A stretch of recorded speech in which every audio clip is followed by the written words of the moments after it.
Well, thank you very much, everyone. My name is Juan Garrido. Everyone calls me Juanito. My talk is about... Oh, by the way, this is 16 by 9, and this is a cinema. Do we have 16 by 9 in Kinepolis?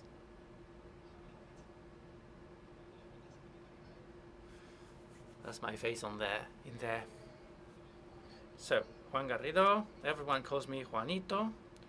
Triana in Twitter. I'm working as a security consultant at NCC Group, and my talk is a really tough one. It's a really tough one. I'm very grateful to the organizers, to Rooted, for inviting me along, but it's going to be a tough talk. Because, for example, yesterday, is Abel in the room? Abel Valero?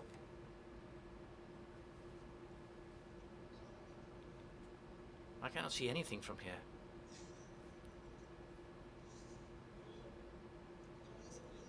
So I've come here to talk about defensive security in Windows. Abel was here yesterday talking about all those things in Windows as well. So my talk is going to be a really difficult one. And then we've seen the demonstration with our drone. Wow, what a cool presentation. And then Roman cut himself. I hope Roman allows me to say the things I'm going to say. So I'm here to talk about defensive security. Remember, some 10-15 years ago, the only thing we had was development departments and IT departments. We could say that we lived in a perfect world because we would roll out, developers would commit the code. Many of the systems were simply not connected to the internet, so we lived in a happy world. Let me put it that way. But nowadays, this is no longer the story. 10-15 years down the road, the situation is extremely different. Nowadays, we have attacks everywhere. This is a piece of news that was quite striking. It hit the headlines some time ago. You probably remember that someone spied on Angela Merkel, on Rajoy, the Prime Minister of Spain. Well, our government asked the US government, and Washington acknowledged that they have been controlling millions of calls. But according to what our government said in Spain, they had no proof that anyone had been spied on, or Rajoy had been spied on. It says, my father says that you are spying on us in the internet. And Obama says, he's not your father. So they're spying on us, we are spying on them. If governments have a chance, they will go for it. So during recent years, we've lived in an explosion of new services coming along. Companies like Hacking Team, oh, they've made a Trojan and they're selling it to governments. Anyone here is a security auditor? Just two?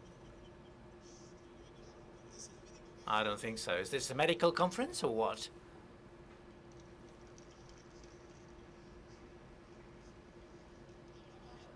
There must be more people around. Who is a developer in the room? Who is the director in security? Everyone. In LinkedIn, especially. I love LinkedIn. People are so cool in their profiles on LinkedIn.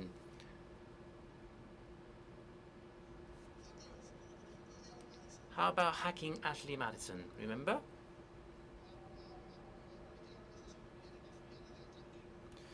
They don't leave us alone, not even to go for a screw. And this one was a tough one. Because we found out that in this company, a very significant proportion of people corresponded to women. Women that had fake profiles. Fake profiles. People would go into the network, enter Ashley Madison to see if they could have a chance, and there was nothing. Nothing they could get. Because it was fake profiles. But we are IT guys. We don't really date with girls, do we?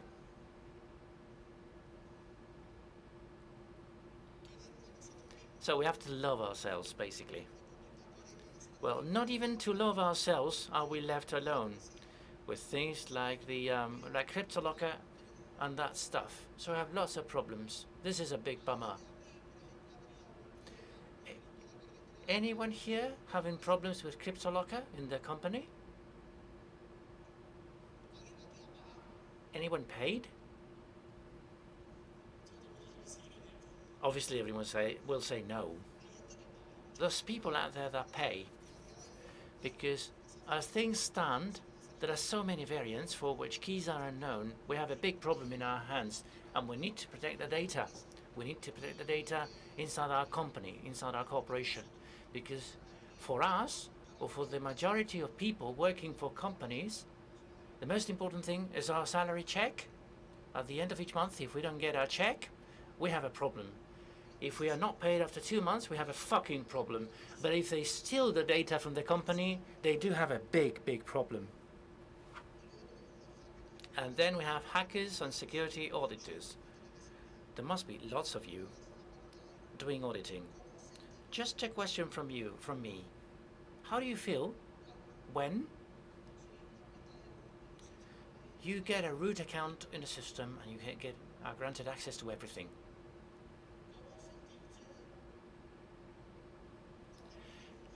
How do you feel when you have a hash for a domain administrator and you can get anywhere? Let me tell you, we feel fucking well. It's like butterflies in your guts. It's like dating a girl for the first time. I know what it is like. It's like dancing flamenco for the first time. We feel so good.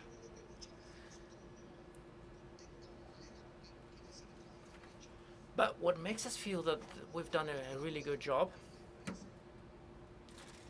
has another side. When we realize that our company has a problem. Because security has been evolving, and now there are lots of new profiles in different companies. We now have developers, we have forensics experts, support people, the security guys, the defense guys, then we have the armed forces, the police. So we have lots of profiles that have been defined in one way or another and that need specific procedures. Fixing a security problem may be extremely costly, and it may take a very long time for any company. I was talking to Selby the other day. Where is he? I was talking to Selby. Oh, he's up there. Okay. So I was talking to Selby and I was saying, well, this is what I'm expecting to include in my presentation. By the way, man, when you have to talk about security in your company, do people pose a lot of objections? No, I just use my root count and I go for it. I always say that security is the most important thing. But then another question from me. Those of you that work in a company doing defensive work, I know there's lots of you doing that. Do you have lots of problems or a lot of obstacles from other people in your company when implementing new security measures? Do you? All of you find reluctance in your colleagues. So we do our job, we have access, we get whatever we need to get, and we fix the problem. We mustn't forget that we are getting paid to be able to find solutions to the problems we encounter. So in the report that we send, I always stress how important it is to fix whatever comes up. Because the customer doesn't care what tool you use to fix the problem. So client wants to know how you can fix it, how we can fix it. So my talks today is about how to repair security breaches. So many security incidents, over 80,000 incidents back in 2015, last year. Only 2,000 of them had been properly sorted out. Phishing as the main element, 23%. Attachment, 11%. Many people working at companies receive an attachment in their companies and workplaces, and they click on that without knowing they are activating a vulnerability. Cryptolockers are also a big concern and threat. But not you cannot put the blame on everything on an attack. You know, NASA launched the Ariane 5 rocket in 1996. The source code was not audited properly, so the rocket collapsed and went down. The rocket is launched, at NASA everybody is very happy, and the rocket goes down. My goodness, you know how does it cost? $370 million. One of the costliest and most expensive failures in NASA due to an integer overflow software failure. The same applies to Google, the Mars Climate Orbiter. Apple Maps had a lot of failures, shitty failures. Response capacity. Oh, it makes me so sad, my friends. Notice so many cases. Takes months to sort it out, and in the security incident takes months and months of time invested. So, time-consuming, long-term fixing problems. So we need agile and down-to-earth procedures in security, because we now abilities to safeguard information, which is the real point. Safeguard and guaranteed information, not destroy. The key issue, the key problem is very difficult sometimes to confront a threat. Some people will tell you, take on the intrusion. We need to take on the intrusion by focusing on the risk analysis with audits, and stop the intrusion. But you go to the client. And this pre-sale person goes to the client and tells the client, hey man, Selby, you have to take on the intrusion. You have to accept it. I don't know what Selby would say. I know what I say. Oh, fuck you off. How am I going to be sitting around watching this intrusion? Should I have and take on somebody intruding me? Should I take on intruders? Not at all. I have to improve the internal procedures by improving the services to avoid an intrusion, to make the intrusion as difficult as possible. As of today, I repeat once again that operating systems have so many protections. I will focus on only 3 options: malware, hacking, and incident response. Operating systems, once again, we don't have to set up and configure many elements on the operating systems to defend ourselves, to stand up for our company. This is my talk. This is the key point of my... security is super cool. Ransomware.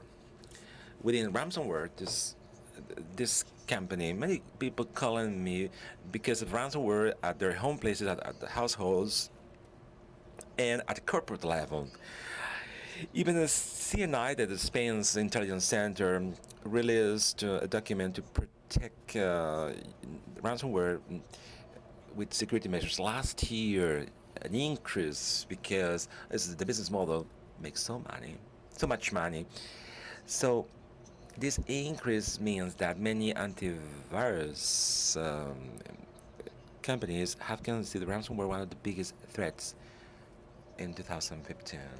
How can we prevent it inside our companies? We have some proximities. Some security departments are very concerned about security issues the moment they are free enough to take some actions with their file servers. We also have security departments we are not aware at all, because some elements inside the company prevent them from moving around freely. We can find companies not having security departments, such as a small or medium company. Some of you are working into systems. Raise your hands, please. There is a craftsman or a handyman here doing everything other companies. I can see some faces over here. Nobody is now raising their hands. So the company cannot consider risks as such.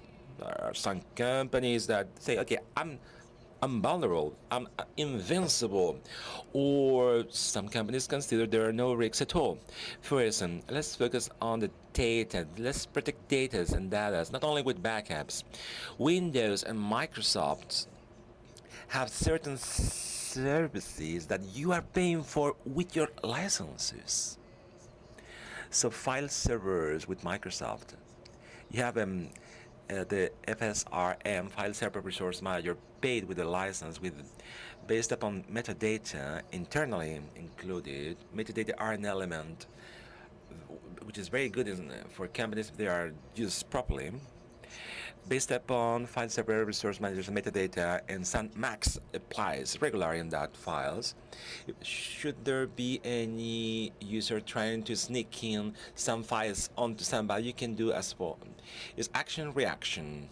You can start the decision-taking process. You can monitor, or you can do a different thing. In my case, I used it a lot when I had to order certain elements of a file server, which is in very bad condition, disorganized, disarranged. This service comes in handy because you can define both expressions regularly. You can move all the documents having this criteria or meeting this characters changed inside the text. Is very useful to rearrange a file server and to prevent ransomware as well. It's not designed for that purpose, but it comes in handy as well. So I want to show you some machines now on screen for you guys.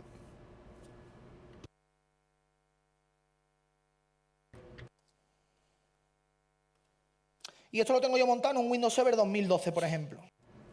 This is set up on this kind of Windows machine. You can see now on screen.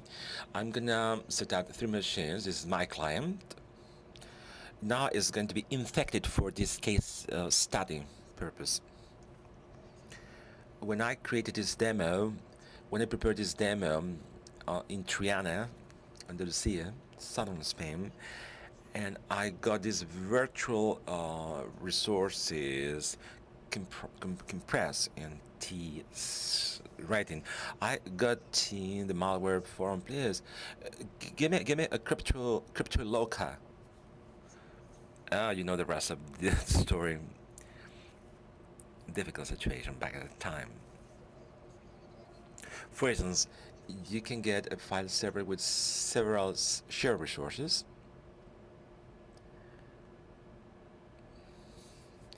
So far, so good. I share resources, and this is pointing at certain users. We can find several files on screen. I take some of them. I will take this. I will put on here. If you have to use this service, FSRM, you will be able to apply certain masks which define a series of elements to be monitored. In this case, I took on all the files. I won't discriminate for anything. From one shared resources, I will leave that all my users put on whatever they like in order for them to work with no problems at all. But I will impose certain limits and protections. Limits imposed with certain templates, as you can see on the screen.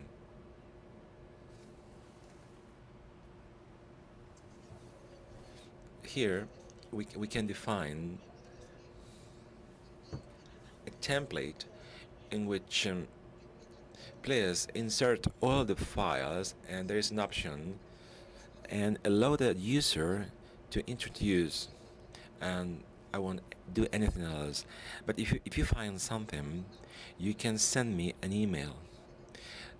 and please indicate to me what is going on here. I will enter this advisor and I will apply command.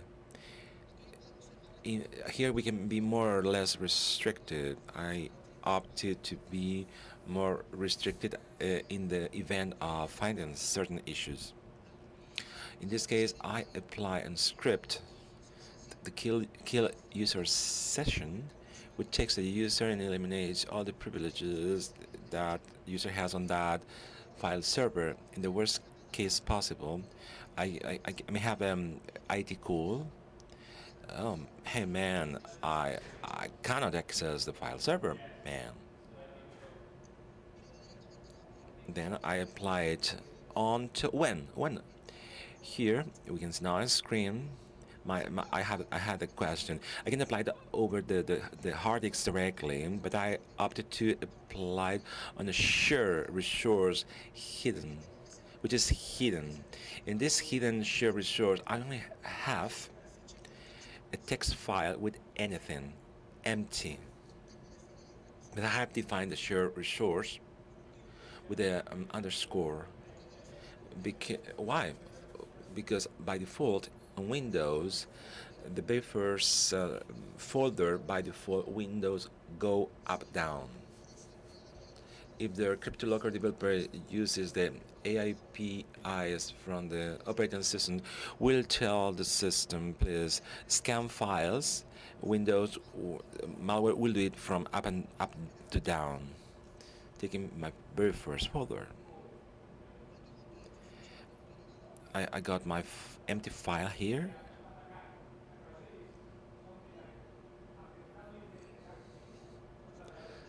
Empty, totally empty. It's an empty folder.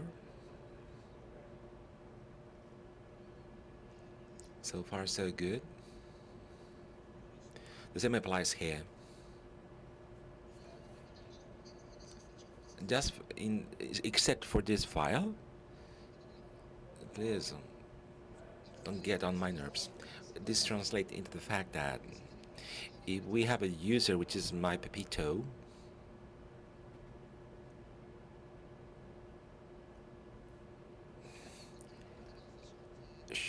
we should be able to access this resource.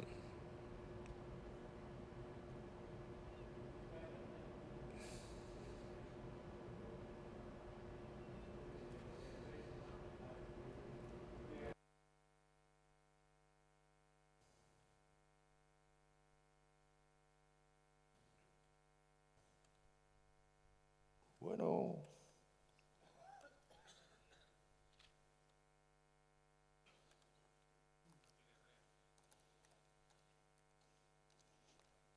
Están en la misma red.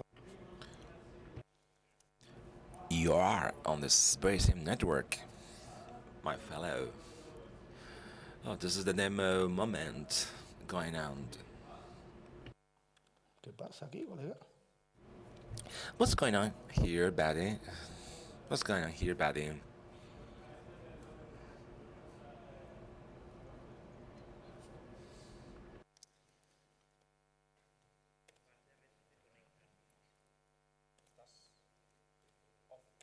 Está off, tío.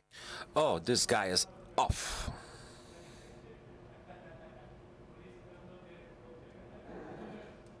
Raúl, ciérrate la puerta a ver si les oye hablar a estos.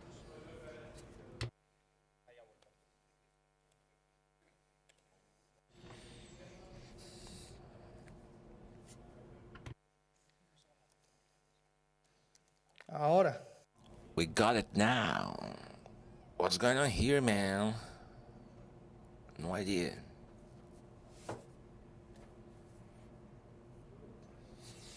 This is Windows. Windows on the go. And I standing up for Windows right here on stage. What I'm saying, I have a very fucking talk over here. So let's now take this on screen and let's put Cryptolocker over here. We directly execute scripts from Cryptolocker malware will delete all the backup copies on my system, and in this very case, it will be using the shadow copy to delete everything internally.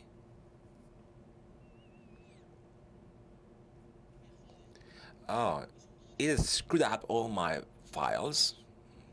It shows me that the very first image, theoretically speaking, if everything works fine, I won't be able to access the network resources, data without being able to cipher something, but the network resources. Let's move to the sales area. On sales, something was ciphered and encoded, but just a little bit. These are the ones. It was able to cipher the file we can see here. It ciphered it, but what script does as follows. The script takes the user and denies access. At an administration level,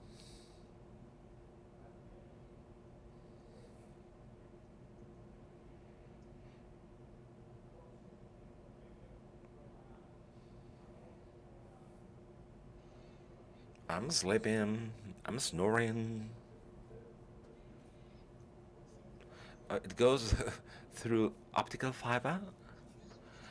At administration level, it should have sent me an email, and even it should have sent me even an event that I would be able to put it on my this one Pepito tried to get rubbish inside. So once again, what on earth am I doing, man?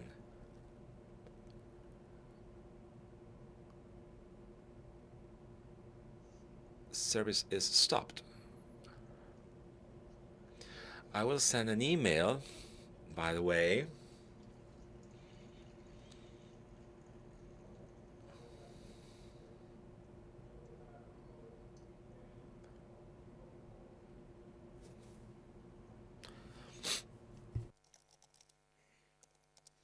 Tengo la máquina. Oh, this machine is not working properly. Let's send an email and let's check it. This thread would be stoppable in this way. We can also opt to the fact that if the security department is totally aware, this can lead us to the conclusion that the people in charge,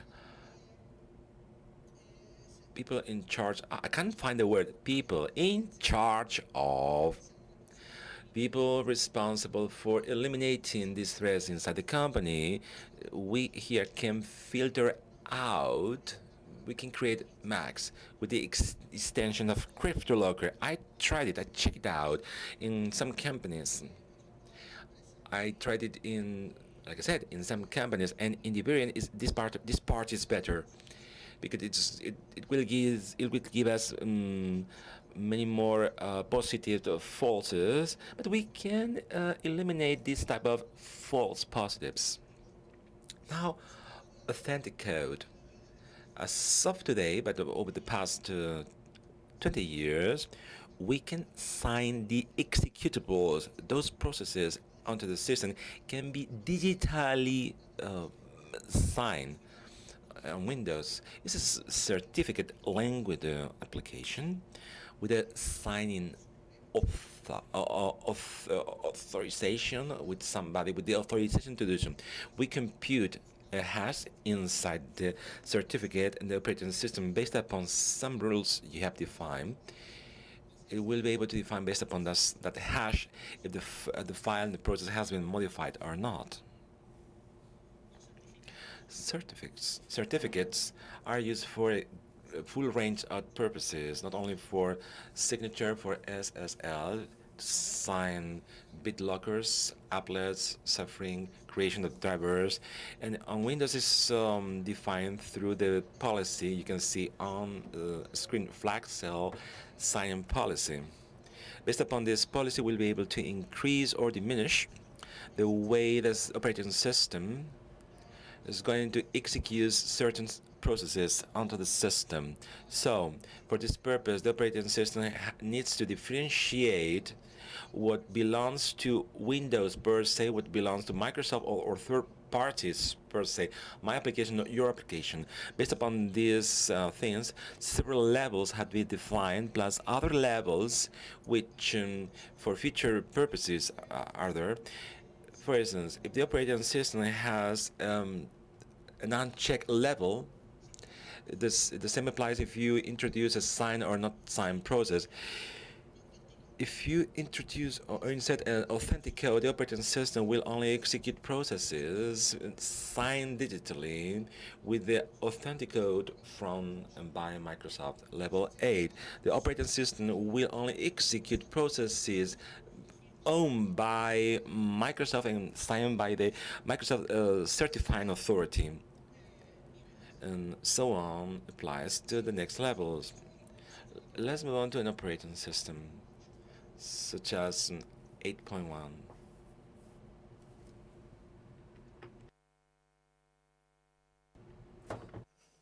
Ahora viene momentazo pantallazo azul.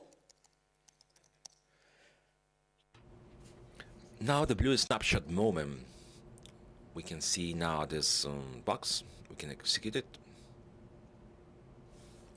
I got a calculator.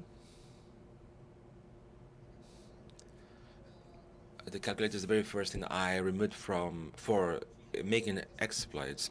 This process is not signed. I got now the super moment of the blue snapshot. I'm going to introduce instruction onto the kernel.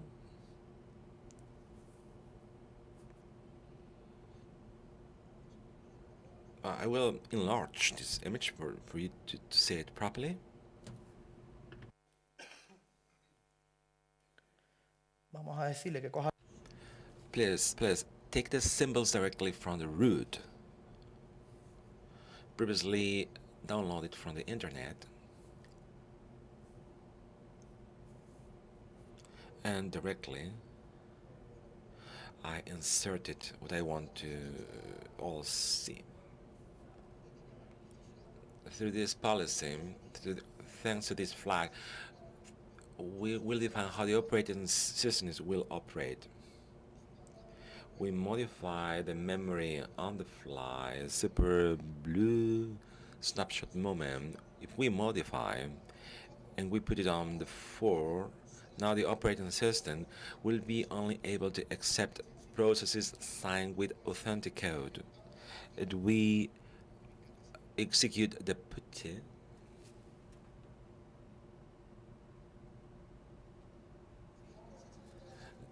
Pay attention. The operating system cannot. Windows cannot verify the digital signature. We try to execute calculator. The calculator will be continue and working. This if this program is signed by Microsoft entity, will be executable. If we apply the most restrictive one, or one of the most restrictive, the calculator won't work. Now the calculator is not working with this.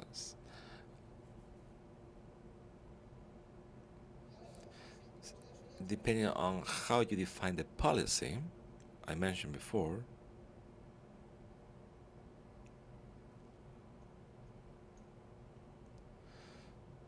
the sales sign policy, so we can execute or not. It varies. Why am I saying this to you, my friends? Basically because of it has to do with the processes, the protected process. If we use this technology to stop the mimicat elements, which allows you to horizontally or vertically, you can escalate inside the company. Here we're gonna have something which is the protected processes. How much time do I have left? how protected processes are introduced on Windows Vista, basically speaking, is an element introduced by the operating system which restrict processes as to speaking with protected processes by the operating system, which are considered protected by the operating system, and revoke the access rights, writing, reading. Only protected processes will be able to access protected processes, plus the integrity levels in the operating system, which is also introduced on Windows Vista. The integrity levels define that highly defined integrity process will be able to communicate, read, and write about other processes at their same level of protection and below, and medium range processes will only be able to read high processes, and low processes will be able to interact with the low processes, period. So far so good. At protected processes level, we'll be able to. I'm going mounting this, and this is triggers the fact that if we open the tax administrator on Windows on the details area, for example, if we try to stop this process onto the system, and I'm the administrator of this process per se myself, notice that I got a denied access because you cannot do so. The authorizations order are not reaching this. If we directly see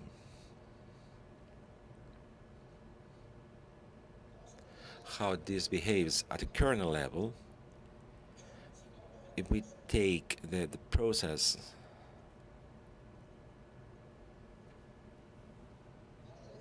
from SMSS directly, we take the memory address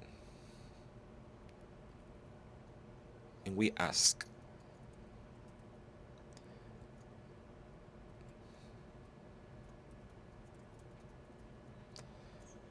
about the protection level. Notice that this protection has a well-defined level of protection, that if we now ask about that, process 00 tasking, we ask the task manager about this, which is the process we want to kill.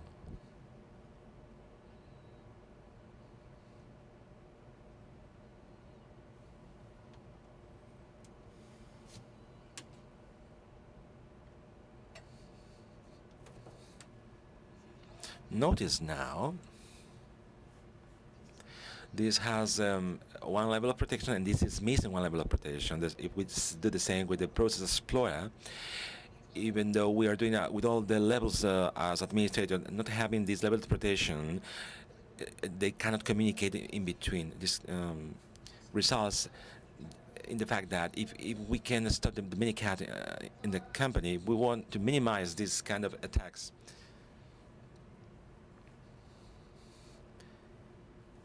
If we want to stop it from Windows 8.1, a new feature and key of registry has been introduced with the run ASPPL datum button.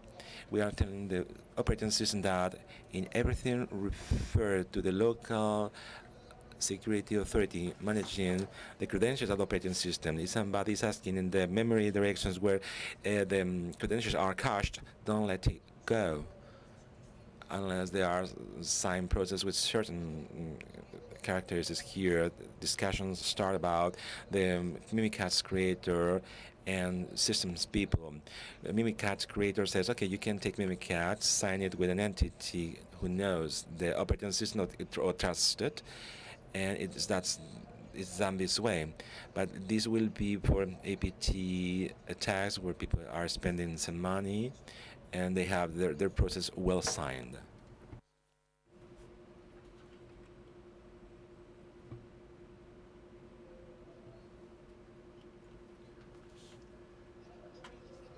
Now I have 2012 R2.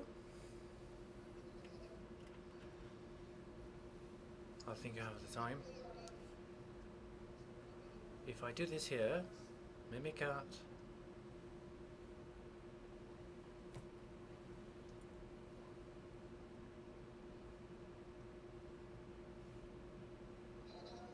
Okay, nothing new under the sun.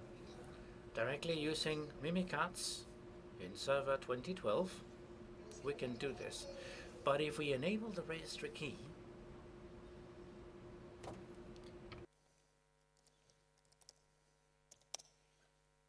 Que aquí tengo que estar reiniciando máquina. I need to restart the machine. You need to allow me for another 5 minutes, Roman. Everything's okay for the time being.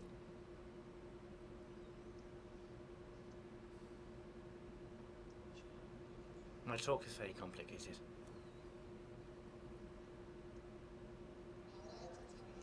Now this has been enabled, so the LSA, when someone asks the LSA, give me the address memory, the memory addresses where you have these credentials encoded.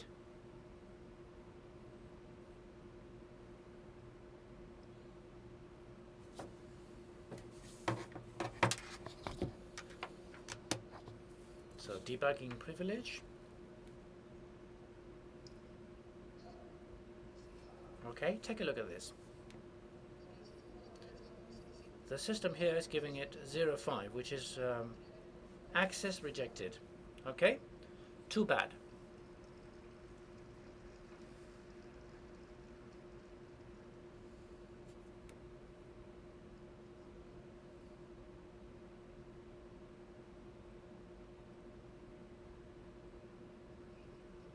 "10 minutes, man."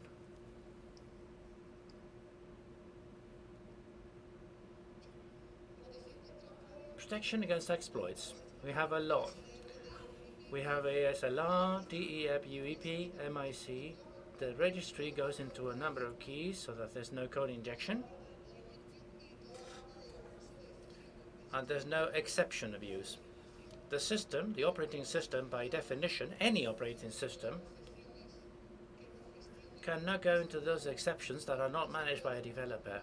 When a developer writes code, if the application has a code exception, that should be managed by the developer, not by the operating system. Everything the operating system does is to give them routes that the developer can follow to manage the exceptions. And with that code, with that memory dump, you will be able to debug whatever problem comes up. If we find an exploit that overwrites something into memory and uses buffer overflows or something like that to run code, what the operating system does nowadays ¿Sabes? Que ya están incluidas en EMET, por ejemplo. has keys, like for example this one. This is a registry key that has been there since Windows Server 2008, and I think from one of the first releases actually. With this registry chain, you're forcing the operating system, and this can be applied to the process or to the entire operating system. You can tell the operating system, look, any exception the process may have, manage it yourself. So what the operating system will do is to take the exception and not let anyone overwrite it. The system will say, no, I'll take care of this. There's many exploits out there that should stop working with this technique.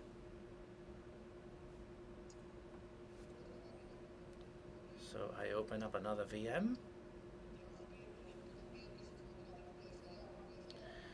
Here we go into a potential failure for the operating system. Here we have a very old exploit with a very old application. In this case, for example, if you take a look at the top, Foxit, in earlier versions, in very old versions for something, had a buffer overflow in the document title, and there is an exploit. If it works okay,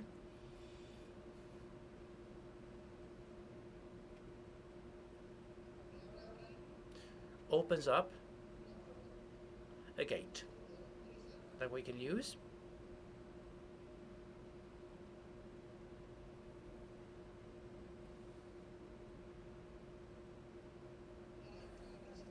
to get into the system. Windows un mojón. Vale, pues si cogemos la clave. So if we take the registry key,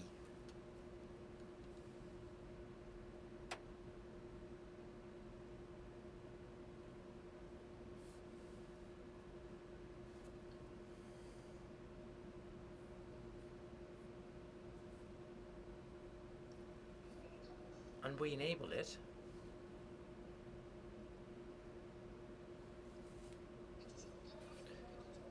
these are changes that I need to implement at the level of the kernel, so you need to restart the operating system, okay? These changes are not applied at the user level.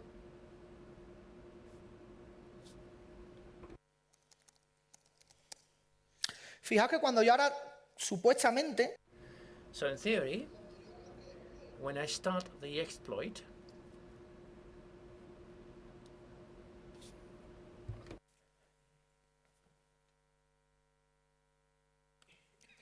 me dice, oye,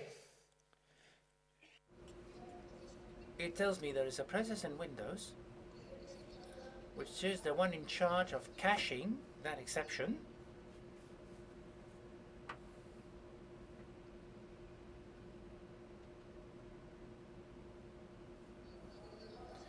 And since it doesn't get to that memory address, it doesn't open it. In terms of user experience, what happens? Well, the application will fail and the guy will call the IT department. It's up to the company, really, to decide upon those risks they can take. This registry key has been introduced within MED. It was introduced some time ago. So this can be rolled out in a more friendly way. With that, I'm basically done. Okay, with this one. If, for example, even in that situation where we apply protections, someone comes along and gets rid of everything they want in the environment, when these things happen, we need tools to do audits. Audits in companies, and I'm not just talking about defense audits, I'm talking about file audits or procedure audits, are very beneficial for the companies because they help us describe habits and patterns within the companies. Auditing also helps answering questions. Yeah, I have the time.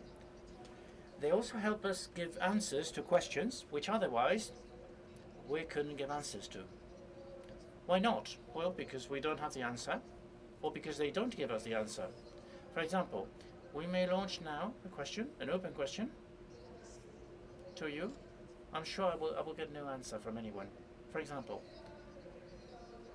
who is the anonymous guy writing from the dark side?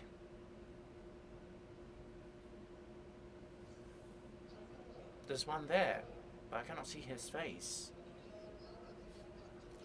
You know, the dark side or the evil side is where anonymous people write as if there were no tomorrow. No one ever answered. That's what audits are for, to respond to questions we have no answers for. When there is a change, we will have those two attributes, for example. When managing an incident, because someone has intruded into our system, they have declared themselves as administrators and they have caused damage. We have an Active Directory, and we don't do this because of security, we do this for replication. When you change something in the Active Directory needs to manage that change.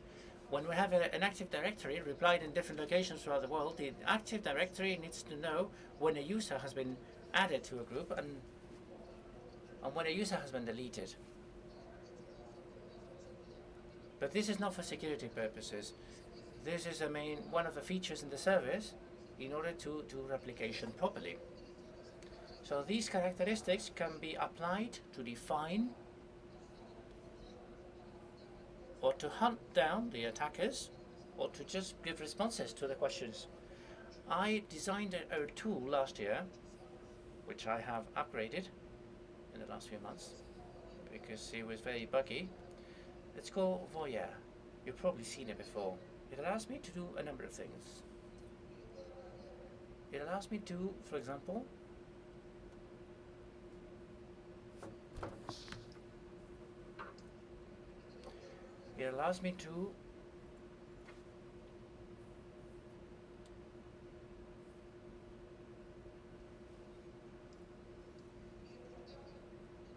export information from an Active Directory so that we can do an audit. This is a tool that I have updated significantly. It didn't have any plugins at the beginning. We can add all those elements that we need to add. There are threads, so the tool is now much quicker. It can be used in boxes that are outside of the domain. This is something I've used very often when doing audits. It generates reports. If I have Kivana and I need to send information, I can go straight into here because the information is there, structured in JSON, for example. It will allow me to send the information to wherever we want to. We have it in XML as well, so there's a number of formats available. It's CSV, obviously. So that this can be used as an input for other applications. Even so, we might have a situation where after an incident, we need to generate a report really quickly. So I have enabled Excel.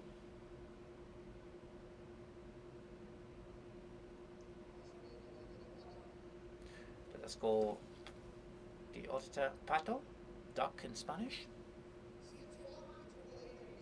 If this runs okay, no demo effects so far.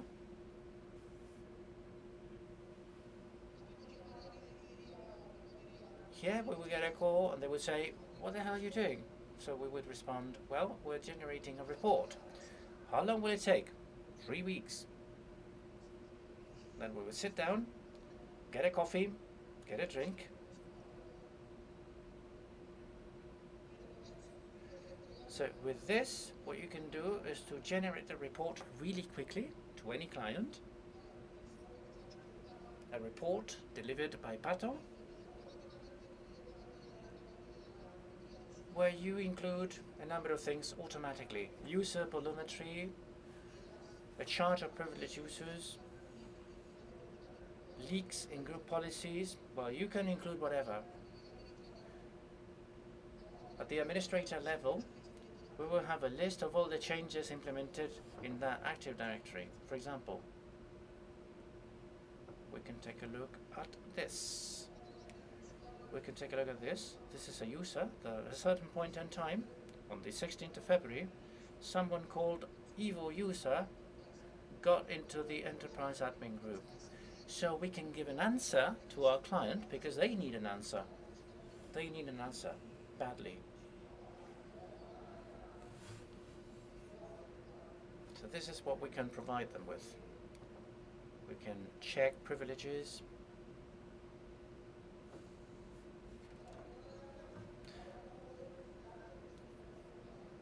So we'll be able to deliver the information requested by the customer really quickly. And with that, I'm done.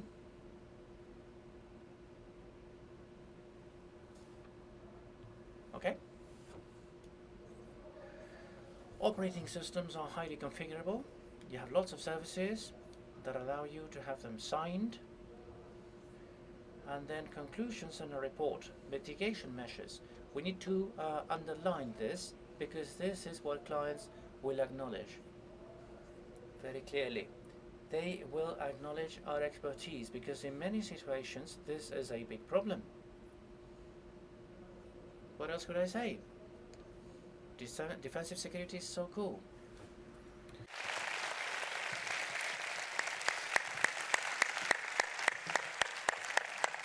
Enhorabuena. Pasado de tiempo. Preguntas. Questions? I have one myself, but there's one from the floor. You get the microphone.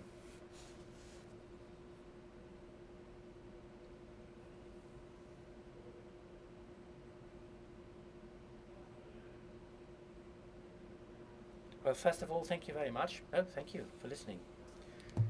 Thank you, especially because of that approach on defensive mechanisms, because you've gone over to the blue side. I have two questions. The first one, moving to the blue side, is it because you're growing older? Because some of us have blue in our hearts, but we are surprised to see that some of you senior hackers are going over to the blue side. Serbi, don't ask the question. He said, at the end, I'll ask you, what do you spend your time on? I spend my time on the offensive side. In my heart, I'm a system administrator. I've been a systems administrator for a long time, and I will go back to that job in the future. No problem. So this talk is really a tribute to those systems administrators that have to cater for so many different technical needs and so much stuff. Two doubts.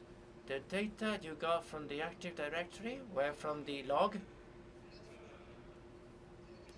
That was from the NTDS. In the NTDS itself, you have the schema for the Active Directory, and in that schema, you have all those attributes. In that case, what I do with the script is to check up on the attributes, see the flag for changes, and the Active Directory, with all the changes that have been implemented, by default stores it for 240 days off the top of my head, and you can ask. So by default in the script, regarding changes in administrative groups, I have defined 120 days. Give me all the changes for the last 120 days.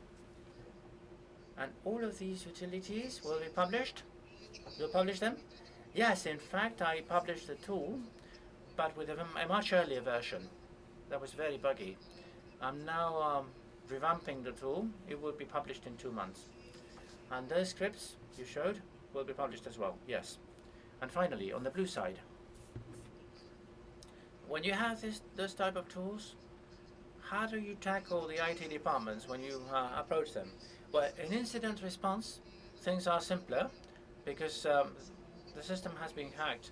They're very nervous because they've been hacked. When they see someone giving them light at the end of the tunnel, they will give you access to anything. If we talk about security directors, cybersecurity directors, there are lots of people out there, including people in this room, and whenever changes are requested, they will not let you. That is the big problem. These procedures should be made much more agile. Do we have silver bullet for them? How do we give them a compelling argument? Because I talk to my colleagues and they look at me as if I was the little boy in The Sixth Sense. They put a really weird face. They look at you. Cryptolocker comes along and you say, oh, I'm so happy I have an opportunity to deploy new things. Well, there's hatred. There's hatred in your words. Man, there's some hatred in your words. So when have a Cryptolocker getting into an organization, I've seen people crying, to be honest. At that time, people become aware immediately. But we need to make people aware ourselves as well. This is part of our duty. But above all, what we cannot say is that we need to approach this as if they have been attacked already. We need to be there in a preventive role so that this can never happen. That's how we should present ourselves to our customers. Thank you very much. Juan? With the issue of whitelisting of applications, unsigned application, how do you manage that when you have 100,000 employees? Where people are installing printers, downloading software that they say they need for working. It is not just a technical problem blocking the application. How about managing this? Well, if you saw what I didn't block anything and I didn't use any whitelists. In exploiting, I said, if an application fails because there is an exception, just shut down. Microsoft has an utility called Cryptolocker, which focuses along the lines of what you mentioned. Cryptolocker has a functionality which is monitoring, not blocking. It monitors the information And based on that, we will determine what to do in the mid to long term. These are not short-term things, and you know this well. But then you have another set of tools to catalog the processes, to catalog the applications, and so on and so forth. Hard work, hard work. And then having your systems updated at all times. For example, most of the things I've done wouldn't work in Windows 7. And having an updated version of the operating system in all the boxes is a difficult thing. One more question, and then we go to the break. Serbi? Right, so we're going to the break. Thank you.